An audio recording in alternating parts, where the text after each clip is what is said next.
Bienvenidos a Redes 2. Continuando con las sesiones, hoy vamos a ver un poco sobre la introducción al enrutamiento. Introducción al enrutamiento sin clase. Como habíamos visto en sesiones anteriores, hay dos tipos de direccionamiento en redes: direccionamiento con clase y direccionamiento sin clase. En el direccionamiento con clase, cuando nosotros recibimos una dirección IP, solamente la dirección IP, a partir de eso nosotros podemos deducir la máscara de red asociada a esa dirección IP. En cambio, con el enrutamiento sin clase, solo con la dirección IP no podemos deducir la máscara de red que le corresponde. Para ello, nos tienen que enviar, además de la dirección IP, la máscara de red. Un poco sobre la agenda, vamos a ver un poco sobre la capa de red, direccionamiento IP subredes, determinación de ruta, enrutamiento y tabla de enrutamiento. Hablando sobre la capa de red, en esta capa de red de modelo de referencia OSI trabajan varios protocolos. Dentro de esos protocolos tenemos el protocolo ICMP, que es el protocolo de control de mensajes de internet. El protocolo ICMP, que es el protocolo de control de mensajes de IP de internet, el protocolo ARP y el protocolo RARP. IP proporciona máximo esfuerzo de entrega sin conexión, o sea que trata de realizar su trabajo entregando los paquetes lo mejor posible. Direccionamiento IP y subredes. Bueno, ya sabemos que las direcciones IP se dividen en dos grandes grupos: direcciones públicas y direcciones privadas. Direcciones privadas son estos bloques y direcciones públicas son algunas que no están acá. Normalmente las direcciones privadas no se direccionan hacia internet. Dentro de esos tipos tenemos direcciones especiales como el bloque de direcciones loopback, que es PLK8. También tenemos direcciones IPs de NOS, que es este bloque, direcciones testnet, que es este bloque. Igual que las direcciones privadas, normalmente estas direcciones no se enrutan hacia internet. Estas son las clases de direcciones IP: A, B, C, D, E, y estos son los rangos que establecen, y estos son los números de bits que utilizan en cada una de las clases. 1 bit para la clase A, 2 bits para la clase B, 3 bits para la clase C, 4 bits para la clase D, y la máscara de su red asociada. Normalmente para que un paquete llegue a su destino se necesita determinar la ruta. Los routers son los que hacen los que toman esa decisión. Los routers evalúan la mejor ruta conocida, es decir, cuál es la que mejor les parece para enviar el tráfico. Y normalmente los servicios de enrutamiento o los enrutadores utilizan la información de la topología de red para evaluar esa ruta. Si ver cuál está más congestionada, cuál es la menos congestionada, cuál está caída, cuál está activa.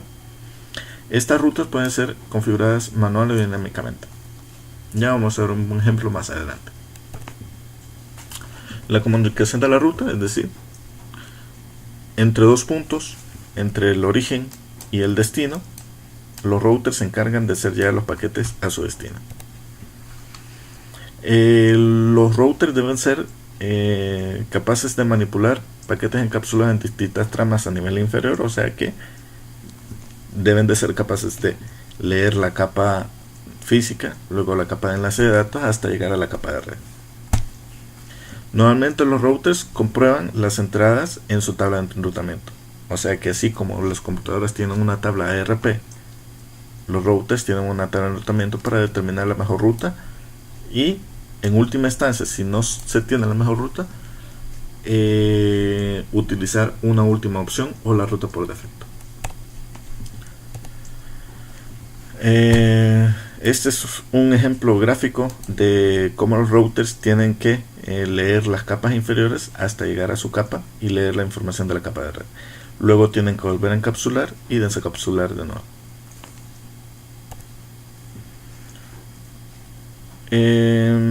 ¿Cómo funciona un router? Bueno, como ya habíamos dicho antes, los routers tienen una tabla de enrutamiento para conocer a dónde enviar los paquetes. Normalmente una tabla de enrutamiento es un archivo de datos en memoria RAM que se usa para almacenar información de estas redes remotas o de las redes conectadas directamente hacia él.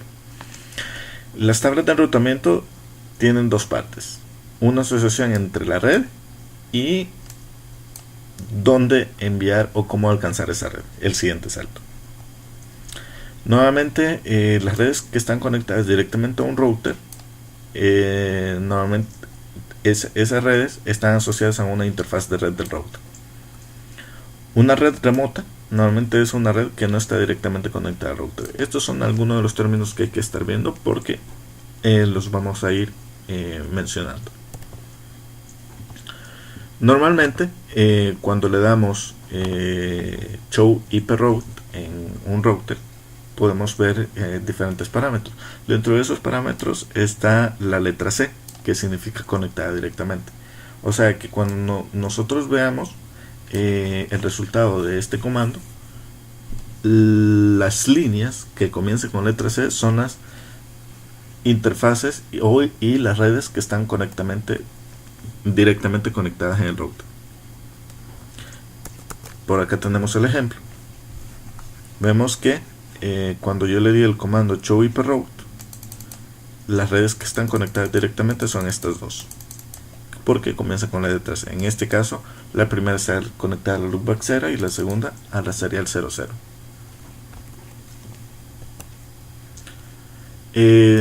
Este es en Windows,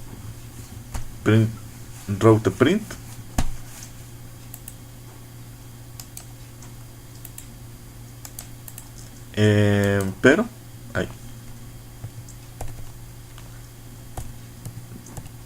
Pero nosotros en Linux también tenemos nuestra manera de hacerlo. En este caso, voy a limpiar acá. IP route. Nuevamente en IP route, cuando ejecutamos IP route, nos aparecen las interfaces conectadas directamente. En este caso, esta es la interfaz conectada directamente y está en la interfaz GTH0.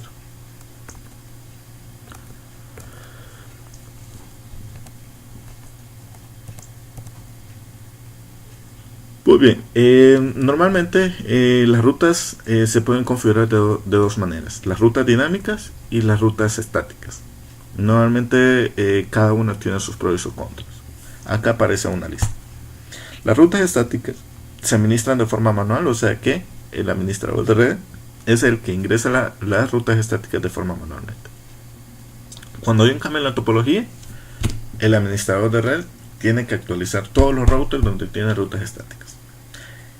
En comparación con el enrutamiento dinámico, normalmente, aunque el administrador introduce comandos para iniciar el enrutamiento dinámico, cuando hay un cambio en la topología de la red, automáticamente se actualiza. O sea que significa que hay una comunicación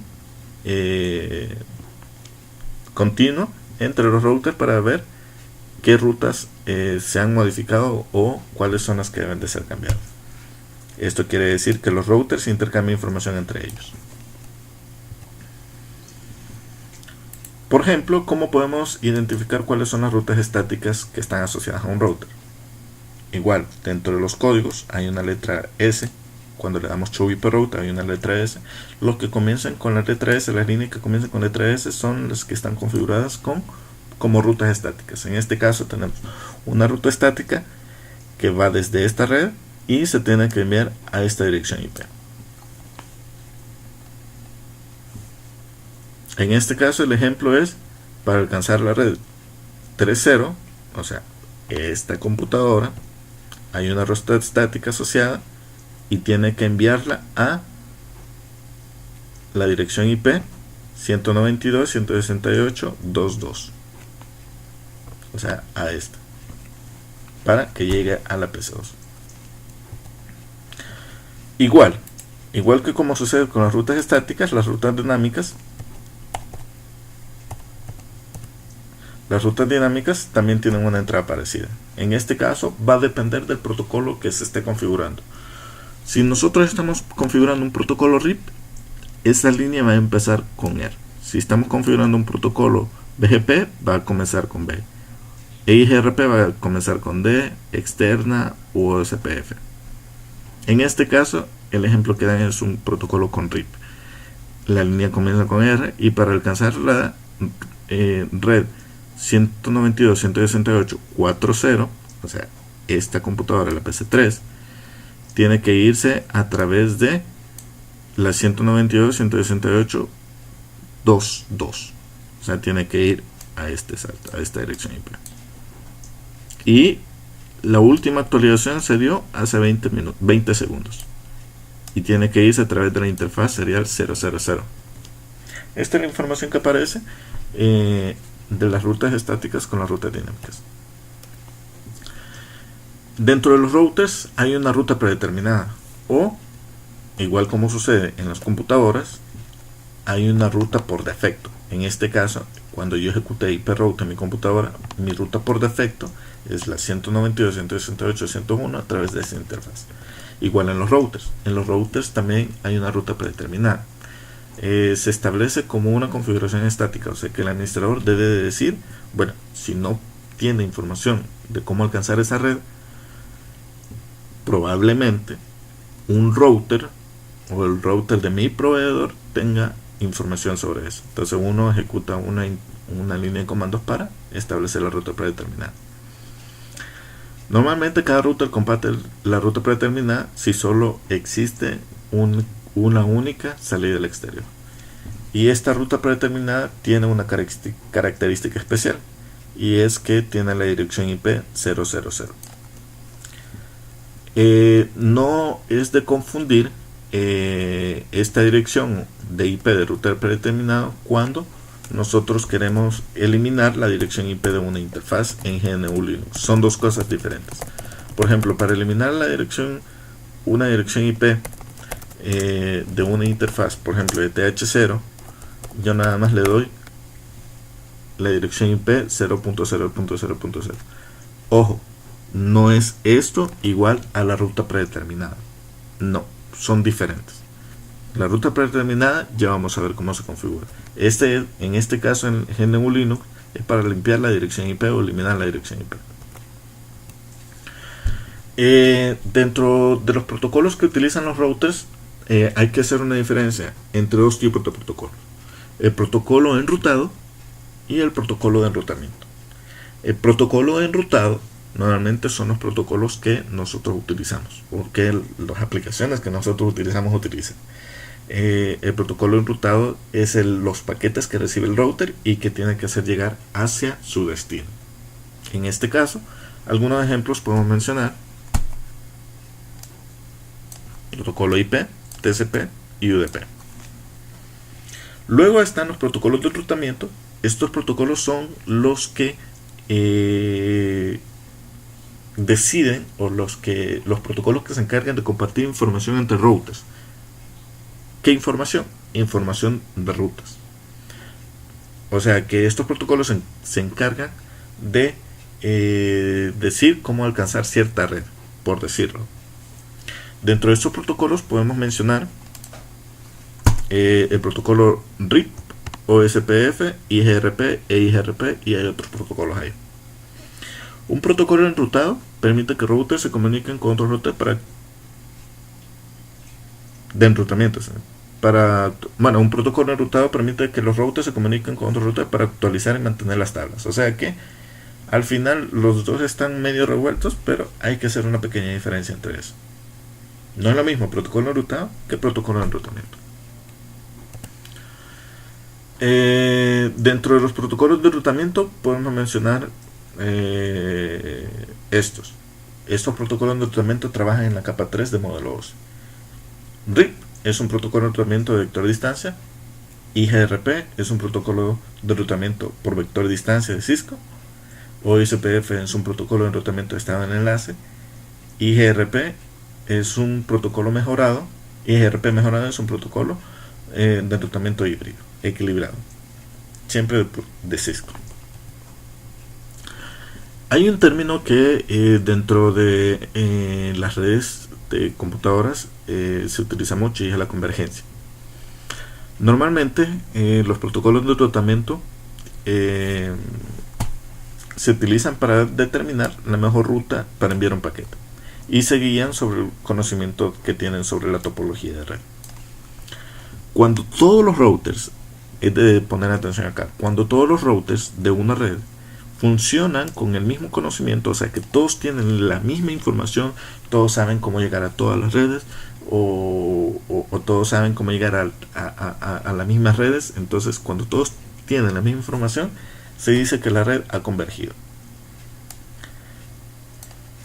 Eso, la convergencia, es lo que se busca en los protocolos de enrutamiento, es decir, que converjan de forma rápida. Es una característica deseable, ya que reduce el tiempo para que el router tome una decisión. Imagínense algo. Por ejemplo, el router que está en San Salvador y quiere llegar a San Miguel por la Panamericana, bueno, puede llegar a San Miguel por la Panamericana y por la Litoral. Cuando todos los routers han convergido, por ejemplo, San Miguel, San Salvador, Santa Ana, han convergido, todos tienen la misma información, saben cuáles calles conectan con ellas, saben cómo llegar a ellas. Hubo un temporal y de repente la Panamericana se cortó. El router de San Miguel se dio cuenta, el router de San Salvador se dio cuenta, pero el router de Santa Ana no sabe que la calle de San Miguel o la calle Panamericana se cortó. Entonces, por lo tanto, no todos comparten la misma información, no tienen el mismo conocimiento. Ese no es una red convergente que ha convergido.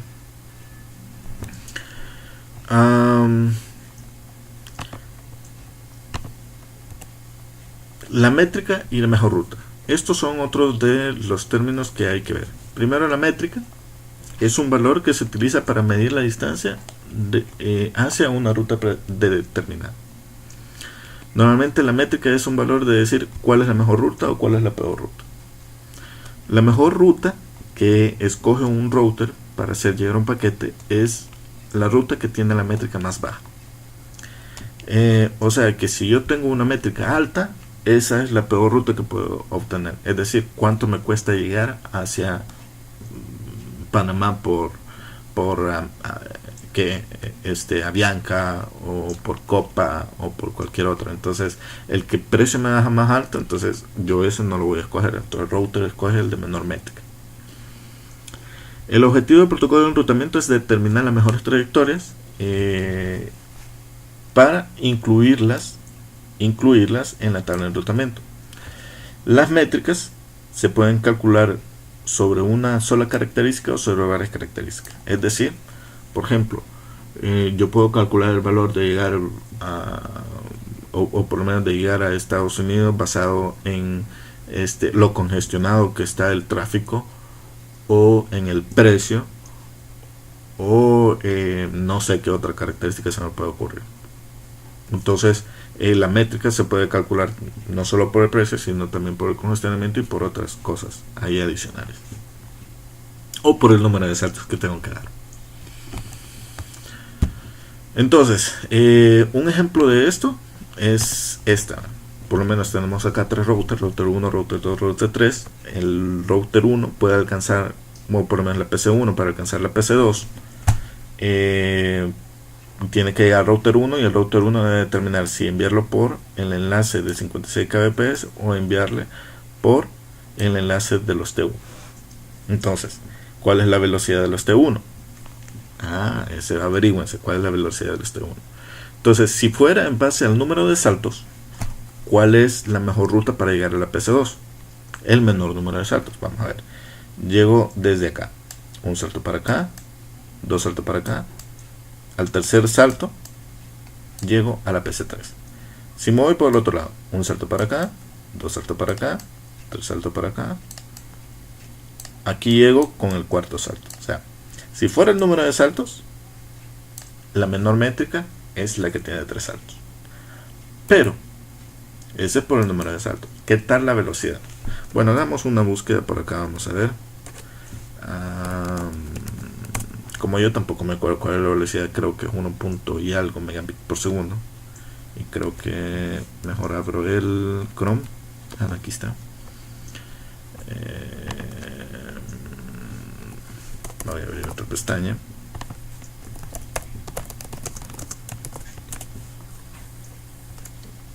Líneas dedicadas. Ok, una T1 es 1.54 megabits por segundo, o sea que es mucho mayor a 56 kilobits por segundo.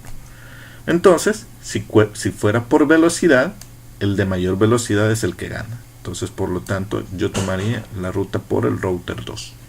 Entonces, dependiendo de los parámetros que se utilicen, así va a cambiar la métrica. Nuevamente, balanceo de carga al mismo costo. Cuando dos routers tienen múltiples rutas hacia una red de destino y el valor de esa métrica es el mismo, suele suceder raras veces, esto se conoce como métrica del mismo costo. El router realiza normalmente un balanceo de carga del mismo costo, o sea, yo lo pongo el costo, tanto, si lo ponemos en este ejemplo, le pongo el mismo costo, tanto enviarlo por el router 3 como enviarlo por el router 2. Entonces lo que hace el router 1 es que el primer paquete, si es el balanceo de carga, lo envía para acá, el número 1. El segundo paquete lo envía para acá, el paquete 2. El tercer paquete lo envía por el router 3 y aquí el cuarto, y así hace un balanceo de carga. Los balanceos de carga al mismo costo pueden configurarse tanto en enrutamiento dinámico como en enrutamiento estático. Si tenemos ahí, todos los enlaces son T1, T1, T1, hace un balanceo de carga al mismo costo. Dentro de los protocolos, habíamos mencionado anteriormente, vamos a ver dónde estaba, aquí, habíamos mencionado que hay unos protocolos que son vector distancia y hay otros protocolos que son estado de enlace. Bueno, eso tiene su característica principal y es la que vamos a ver ahorita. Los protocolos de enrutamiento por vector distancia normalmente pasan copias periódicas de la tabla de enrutamiento de un router a otro, o sea que cada router está enviando toda su tabla de enrutamiento de un router a otro, o sea que si son 5 líneas de rutas que tiene, esas 5 líneas son las que pasan de router a router. Un ejemplo, el router 2 recibe una tabla de enrutamiento del router 1, el router 2 añade un vector de distancia, como por ejemplo el número de saltos, aumenta el vector de distancia y luego pasa a la tabla de enrutamiento de su vecino. O sea que a la tabla que él tiene, de la que recibió, le añade el proceso vector distancia y luego la nueva tabla se la envía a los otros routers. Este proceso tiene lugar en todas direcciones con sus vecinos directos y de este modo el protocolo acumula distancias de red de forma que puede mantener una base de datos informática de la topología de red. Por ejemplo, si es a nivel de número de saltos y hay varios routers en medio, él puede definir cuántos saltos hay para llegar hasta su destino. Los protocolos vector distancia tienen una característica principal y es que ellos no conocen la topología exacta de una red, es decir, solo saben cuántos saltos hay de aquí a la unión, pero no saben si se tiene que ir por la Panamericana o por la Litoral. Ellos no saben, simplemente saben cuántos saltos hay. En este caso, los protocolos vector distancia envían toda su tabla de enrutamiento, es decir, entre ellos se intercambian la tabla de enrutamiento. Luego están los protocolos de estado en enlace. Normalmente estos protocolos tienen una base de datos compleja. ¿Y por qué compleja? Porque ellos guardan información sobre la topología de la red. Los protocolos vector distancia poseen información no específica de las redes distantes. O sea, los protocolos vector distancia no poseen información específica sobre las redes distantes ni de los routers distantes. En cambio, los protocolos de estado en enlace sí tienen conocimiento total de los routers distantes y cómo se interconectan. Es decir, ellos saben que hay una calle que va por la Litoral y hay una calle que va por la Panamericana. Normalmente, para conocer la topología de la red, ellos utilizan publicaciones de estado en enlace o LSA. Los LSA o con los LSA se hace una base de datos de la topología. O sea, puedo tener he recibido miles de LSA. Pero para calcular la métrica o para calcular cuál es la mejor ruta o cómo se llega a esas rutas, utiliza el protocolo SPF o la ruta más corta primero y hace un árbol SPF resultante. A partir de ese árbol, normalmente crea las rutas y los puertos para llegar a cada red. Muy bien, y si tenemos a los protocolos vector distancia con los protocolos estado en enlace enfrente, ¿qué los diferencia entre ellos? En primer lugar, los protocolos vector distancia obtienen los datos de la topología de la información de la tabla de enrutamiento de sus vecinos, o sea que los vecinos son los que envían los datos a los routers. En cambio, los protocolos de estado en enlace envían LSA a sus vecinos y distantes, o sea, no solo a sus vecinos, también a los routers distantes, y obtienen una visión completa de la topología de la red. O sea que a partir de los LSA que reciben de sus vecinos y de los vecinos distantes que no están a la par, hacen la topología. Otro punto, los protocolos de vector distancia determinan la mejor ruta añadiendo al valor de la métrica que recibe cuando las tablas se trasladan de router a router. ¿Qué quiere decir esto? Por ejemplo, si fuera el número de saltos y hay un salto para llegar al router D y luego yo se lo envío al vecino que lo tengo del otro lado, le envío toda la tabla de enrutamiento y él va a decir, el router que tiene Manuel para llegar al router de María, por ejemplo, tiene un salto, pero como yo estoy del otro lado, para llegar a María yo tengo que dar 2 saltos. Entonces así va calculando la métrica. En cambio, los protocolos de estado en enlace, cada router funciona de forma separada, o sea, no necesita la información de otro router para hacer un diagrama de la topología y para calcular su métrica. Entonces utiliza el SPF y el protocolo SPF y hace su tabla de direccionamiento. Otra de las características es las actualizaciones de los vector distancias son cambios de su tabla periódicamente que pasan de router a router y convergen inherentemente. ¿Qué quiere decir esto? Que los protocolos de vector distancia envían toda su tabla de enrutamiento hacia sus vecinos. Punto. Y eso los hace, como envían toda su tabla de enrutamiento, los hace que converjan más lentamente. En cambio, los protocolos de estado de enlace envían pequeñas mensajes LSA pasando a todos los routers. O sea, envían LSA y se los envían a todos los routers. Eso lo hace dependiendo de las condiciones que converjan un poco más rápido. Bueno, ya hablamos de los protocolos de vector distancia, ahora vamos a hablar de los protocolos de los vectores protocolos de estado en enlace. Ahora vamos a hablar un poco sobre las tablas de enrutamiento. Configuración inicial en la cual vamos a trabajar las direcciones IP, cómo se configuran. En este caso yo tengo mi topología ya armada con las direcciones IP. En este caso yo estoy trabajando con interfaces seriales. Acuérdense que las interfaces seriales tienen 2 puntas, por decirlo, la punta DSE,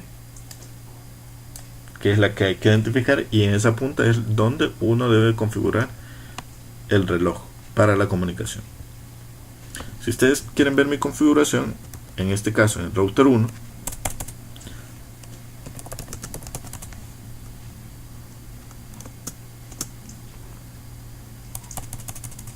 yo acá en la interfaz serial 00 le he configurado la interfaz serial.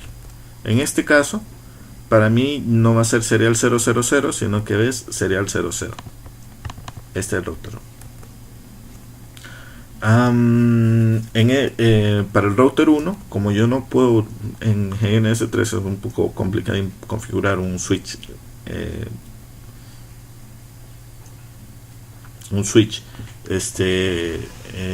directamente, o sea, se tienen que hacer ahí unas transformaciones. Yo en vez del switch he configurado una interfaz de loopback, en este caso la 192.16.1 que corresponde a este bloque. O sea que en vez de la interfaz FageDNet 00 yo he configurado una loopback 0. y así en cada uno de estos routers. Para verlo más detallado, voy a poner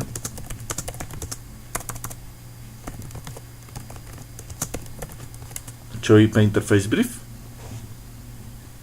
Aquí tengo la serial 00 con la dirección IP 172.16.2.1, 172.16.2, y este es el 1 que le he puesto yo, 172.16.2.1. Y la de loopback 172.16.1.1, que es 172.16 para este bloque, y la 1 que le he asignado yo al router. Este es para el router 1. En el router 2,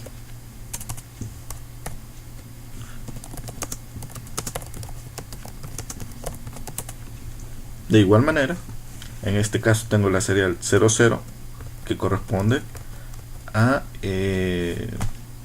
la serial 000 con la 172.16.2.2. Serial 00 172.16.2.2.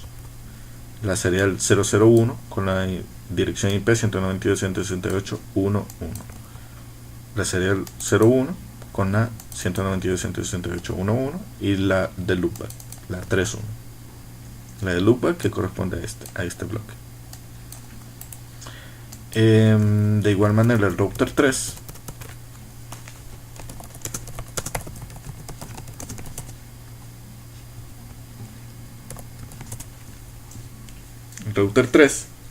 tengo la interfaz serial 01 que corresponde a esta interfaz serial S001 con la 192.168.1.2, la 1.2, y la de loopback 172.16.4.1, 172.16.4.1. Aquí está la configuración del router 1, configuración del router 2, y luego si nosotros queremos ver la tabla de enrutamiento en un router, en este caso lo voy a ver en el router 1, simplemente le damos show IP router. Con esto nosotros vemos la tabla de enrutamiento de un router. En este caso, si se fijan, en el router 1 solo tengo conectadas las interfaces o las redes conectadas directamente a las interfaces.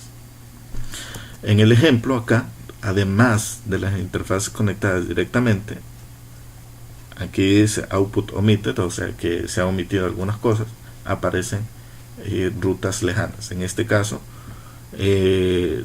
rutas estáticas conectadas directamente, están estas dos: ruta estática, ruta dinámica con RIP, acá RIP, y algunas otras.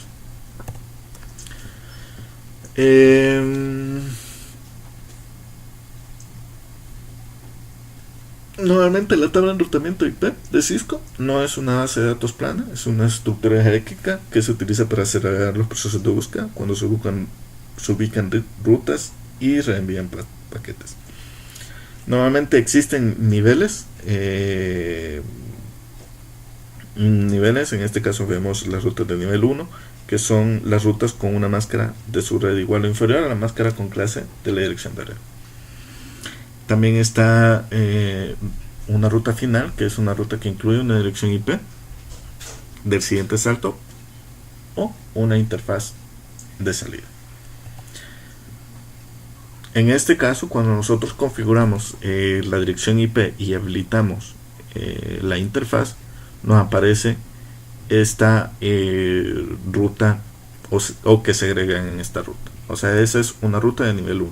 ¿Y cómo podemos saber cuál es nuestra ruta de nivel 1? Son las que están conectadas directamente a una interfaz, o asociadas a una interfaz, o están asociadas a un salto.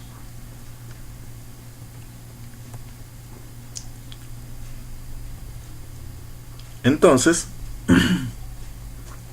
¿qué es lo que hacen las rutas de nivel 1? En este caso, la ruta de nivel 1 son las que están conectadas directamente a la interfaz.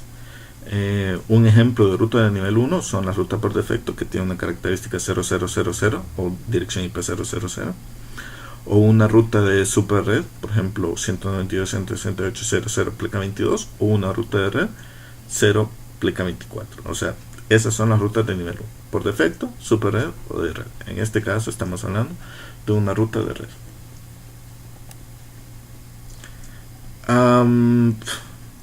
Cuando el router identifica el paquete que va hacia una de estas rutas, o cuando el router realiza la búsqueda para ver a dónde tiene que enviar el paquete, normalmente donde busca él primero es en las rutas de nivel 1. Y estas están asociadas ya sea a una interfaz o a una dirección IP del siguiente salto.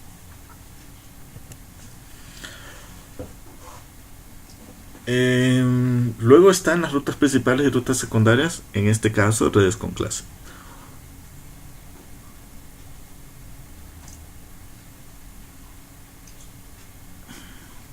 Nuevamente las redes con clase, bueno, una ruta principal de nivel 1 es una ruta que no contiene ninguna dirección IP del siguiente salto, ni ninguna interfaz de salida. Una ruta de nivel 2 es una ruta que es una subred de una dirección de red con clase. Las rutas secundarias de nivel 2 también se consideran rutas finales porque contienen la dirección IP del siguiente salto y la interfaz de salida. Entonces, nuevamente una ruta principal del nivel 1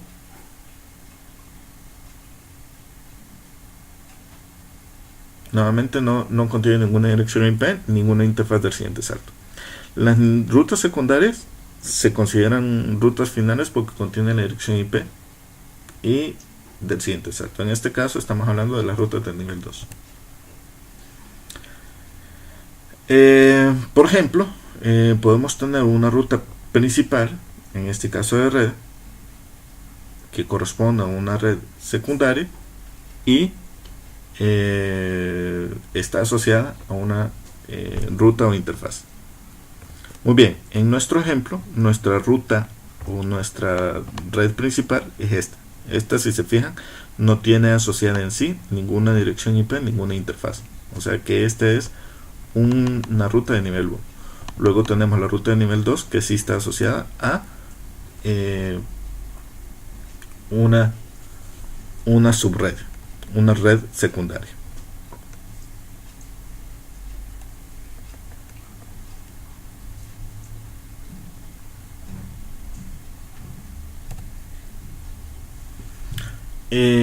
Detalles de la ruta principal y secundaria. Bueno, primero tenemos las IPs con clase. Normalmente las redes de nivel 1 están identificadas por una máscara de red y normalmente son IPs con clase.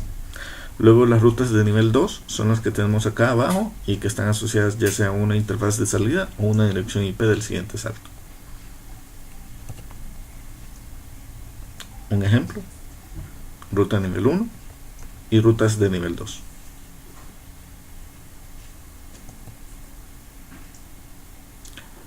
Nuevamente pueden haber más de una ruta de nivel 2 y estas están asociadas a las interfaces.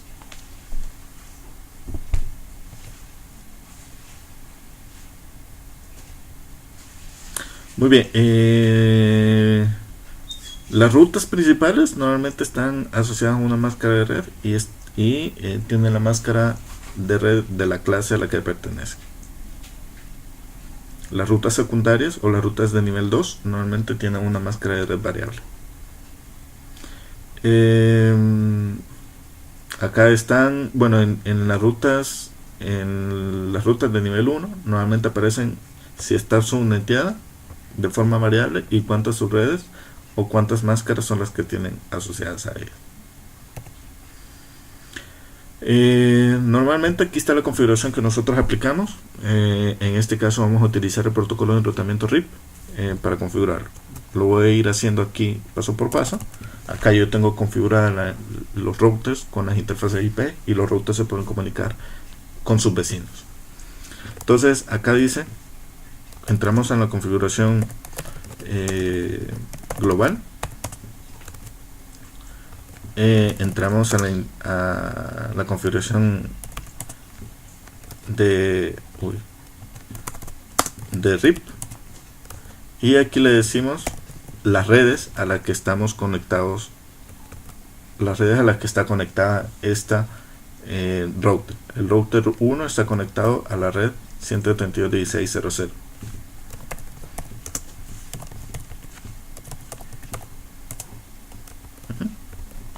Ese es en el router 1. Ahora vamos a configurar el router 2. Configuración global, configuración de RIP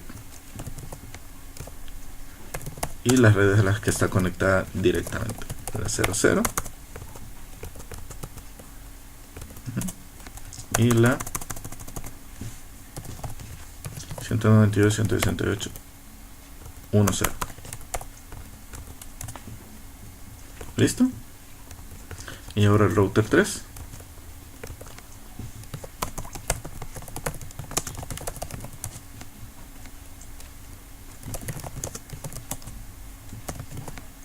A la red a la que está conectada.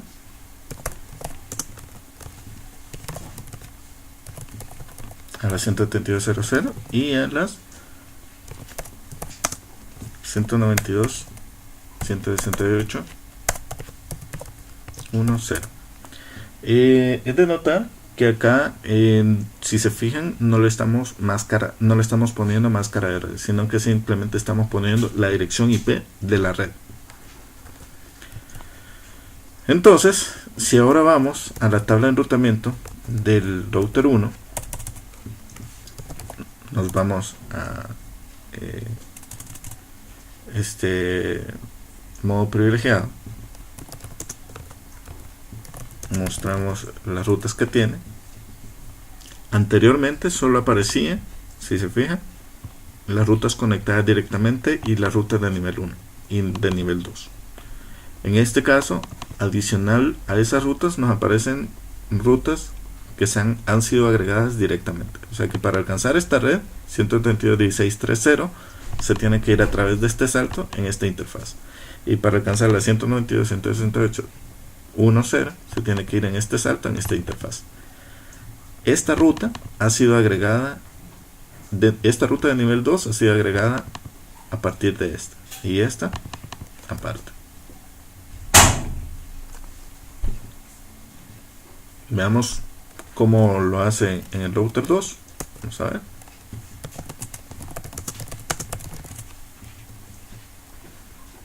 Acá, si se fijan, solo agrega una ruta, cómo alcanzar al bloque de direcciones 192.16.1.0, que lo tiene que enviar a través de esto. Esta, si se fijan, está conectada directamente. Vamos a ver el router 3.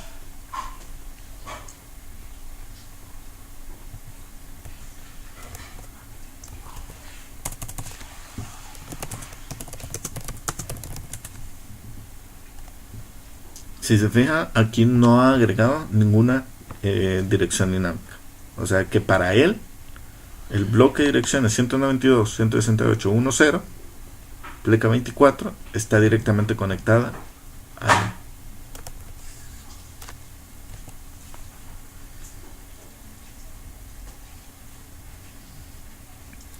Muy bien, normalmente el router realiza un proceso, y ese proceso tiene varios pasos. El primer paso, primeramente examina las rutas de nivel 1 para lograr una mejor coincidencia del destino. O sea que él busca, bueno, ¿para dónde va mi paquete?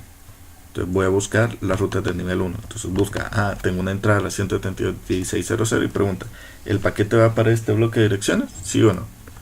Entonces busca en las rutas de nivel 1.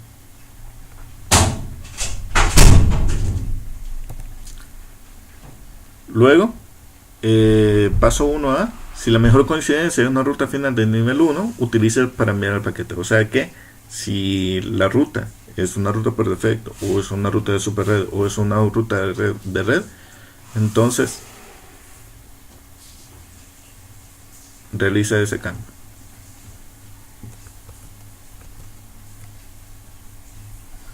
Luego, en el paso 1B, si la mejor coincidencia no está en las rutas principales de nivel 1, entonces va a proceder con el paso 2. Si es una ruta principal, si es una ruta primaria de nivel 1. Entonces, en el paso 2, lo que hace es que busca o examina las rutas secundarias para lograr una mejor coincidencia. O sea, si él la encontró en la ruta principal, entonces una coincidencia, busca en las rutas secundarias para ver cuál le pertenece. Luego, si él encontró una coincidencia en una de las subredes, entonces utiliza esa subred para enviar el paquete. Si no hay coincidencia, entonces va a proceder al paso 3. ¿Cuál va a ser el paso 3? ¿Existe un comportamiento de enrutamiento con clase o sin clase? Ahí hace la pregunta. Ya estamos hablando de direccionamiento y de enrutamiento con clase y sin clase. Entonces, comportamiento de enrutamiento con clase, simplemente lo que hace es descartar el paquete. O sea que si no encuentra o si el router se está comportando con direcciones o bloque de direcciones IP con clase, descarta el paquete. Pero si el comportamiento de enrutamiento es sin clase, busca en las rutas de nivel 1 y ver si hay una coincidencia. Luego, el paso 4, haga coincidir la superred por defecto y utilícela para enviar el paquete. O sea, primero se verifican las superredes, luego las que son por defecto si es necesario. Si no hay coincidencia por defecto, se descarta el paquete.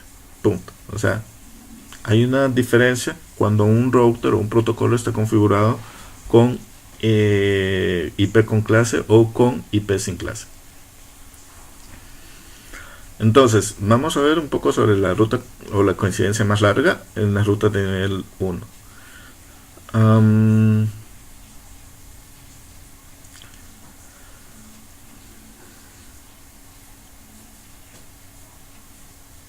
Normalmente el router hace una comparación binaria entre la red o la tabla de enrutamiento que ellos tienen y la dirección de red a la cual va destinado el paquete.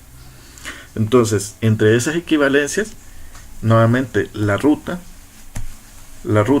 con la mayor cantidad de bits con las que coincida, normalmente a la izquierda, son las que siempre se utilizarán.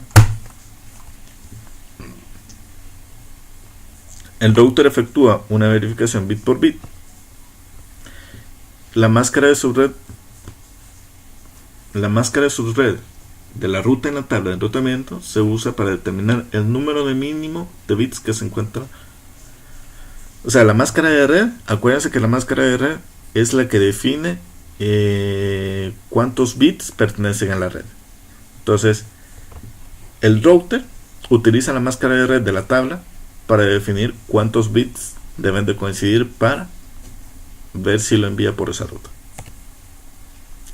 En este caso, tenemos la dirección IP, que es el destino del paquete, y dentro de la tabla de enrutamiento tenemos tres rutas: ruta 1, ruta 2, ruta 3 con diferente máscara. En este caso, la ruta 1 con máscara de 12, ruta 2 con máscara de 18 y ruta 3 con máscara 26. Entonces, ¿cuál es la que mejor coincide? ¿La de 12, la de 18 o la de 16? En este caso, la que mejor coincide con la dirección IP de destino es la máscara de 26, de la ruta 3. Esta es la mayor coincidencia y por lo tanto hacia ahí se envía el paquete.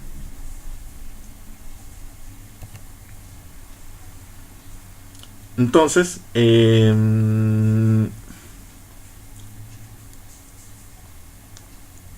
normalmente uno busque o los routers realizan esta búsqueda comparando bit por bit. En este caso, compara el bit 1 con el bit 1, comparan el bit 2 con el bit 2, solo coincide un bit. Por lo tanto, los primeros 16 bits no coinciden y no la utilizan. ¿Por qué los primeros 16 bits deben de coincidir? Porque en la tabla de enrutamiento la máscara de esa entrada es de 16. Si no coinciden los 16, no la utiliza. Voy a borrar acá. En este caso, como la dirección IP de destino es esta y el router tiene una entrada en la tabla de enrutamiento que es esta, con una máscara de 24, si los 24 bits coinciden, el router envía el paquete hacia esta entrada. Entonces, en este caso, los 24 bits coinciden. Aunque los demás coinciden, él utiliza los que más coinciden con la máscara de red, los que coinciden con la máscara de red. Si no coinciden, lo descarta. En este caso, sí coinciden, por lo tanto ahí los envía.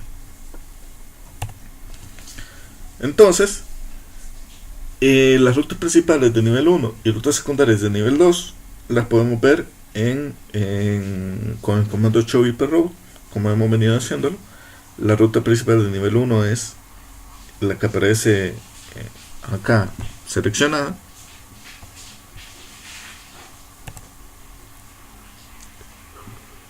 Esta es la tabla de enrutamiento para el router 1.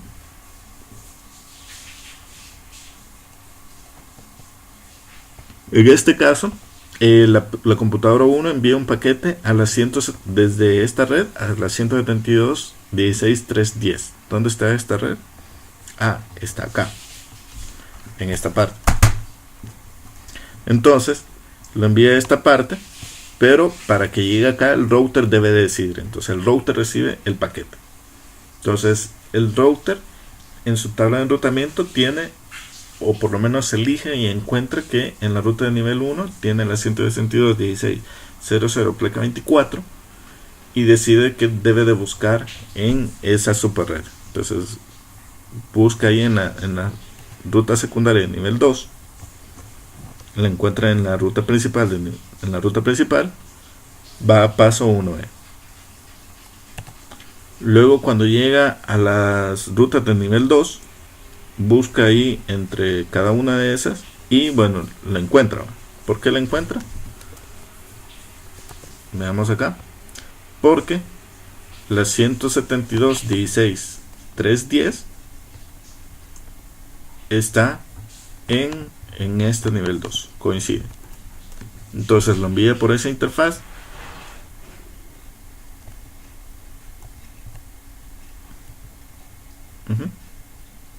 Lo envía por esa interfaz y ya. En este caso, la ruta principal de nivel 1 y secundaria, él escoge tiene la dirección IP de destino del paquete, luego lo compara con la ruta principal de nivel 1, coinciden todos los bits, entonces ahora descarta esta parte y va a coincidir con las rutas secundarias de nivel 2. ¿Coinciden todos los bits? No. Este bit no coincide, porque deben de coincidir los 24 bits. En este caso, los últimos 2 bits no coinciden. Por lo tanto, se descarta esa. Va con la siguiente ruta. ¿Coinciden todos los bits? No. Deben de coincidir los 24 bits. El último bit no coincide. Por lo tanto, la descarta. ¿Coinciden los 24 bits? Sí.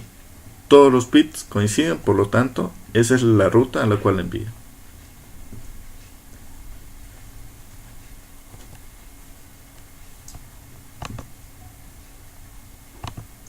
Ahora veamos proceso de búsqueda de la ruta con VLSM. Entonces, nosotros tenemos estas búsquedas y los routers realizan un proceso un poquitín distinto. Entonces, la ruta principal de nivel 1 se puede ver de esta manera, como ya lo hemos venido viendo. Entonces, el comportamiento de los protocolos con clase y sin clase, creo que acá hay un pequeño error. Normalmente el comportamiento entre los protocolos de enrutamiento y con clase y sin clase se define en esta tabla. Si nosotros queremos configurar el protocolo que utilice con clase, le decimos no IP classless. Si nosotros queremos configurar para que el router se comporte con protocolo con IPs sin clase, le definimos este comando.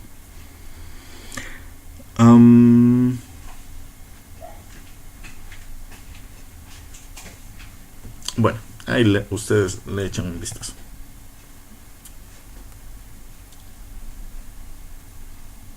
Normalmente, en este caso, nosotros vamos a hacer un cambio en nuestra topología de red y la configuración de router para dejar nada más el protocolo de enrutamiento en estos routers, y dentro del router 3 y del router 2 vamos a establecer una ruta estática y una ruta por defecto.